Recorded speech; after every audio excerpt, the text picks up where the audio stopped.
ირანში აფეთქებებია ბოლო რამდენიმე საათში ქვეყნის სამხრეთით საპორტო ქალაქ ბანდარაბაში და ქალაქ აჰვაზში საცხოვრებელი შენობები დაინგრა. გავრცელებული ინფორმაციით სამიზნე თეირანის რეჟიმის სამხედრო მაღალჩინოსნების საცხოვრებელი სახლები იყო.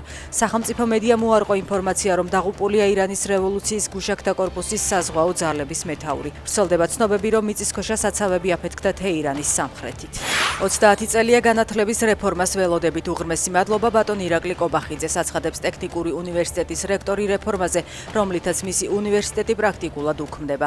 გურგენიძის თქმით, სასწავლებლის მომავალზე მსჯელობა გრძელდება და პირველივე დღიდან ხვდება პროფესორებს, დეკანებსა და სტუდენტებს. თესეუსთან გაერთიანების გადაწყვეტილებას ტექნიკურ უნივერსიტეტთან აქციებით აპროტესტებენ.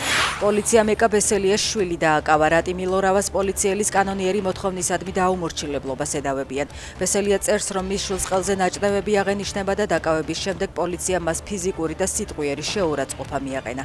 გავრცელებული ინფორმაციით მილორავა ავტომანქანას ნასოა მიმართავდა, შემთხვევა საბურთალოზე მოხდა. 2025 წელს საქართველოში რუსული ნავთობის მიწოდება 16-ჯერ გაიზარდა და რეკორდულ $95 მილიონ გადააჭარბა. ინფორმაციას კრემლის პროპაგანდისტული მედია ავრცელებს. ციფრებში კი საქართველოს საბაჟო მონაცემებს ეყრდნობა. რიას ცნობით, მოთხოვნის პიკი გასული წლის ოქტომბერში დაფიქსირდა, როდესაც ქართულმა კომპანიებმა თითქმის $47 მილიონი ღირებულების 99,000 ტონა ნავთობი შეიძინეს.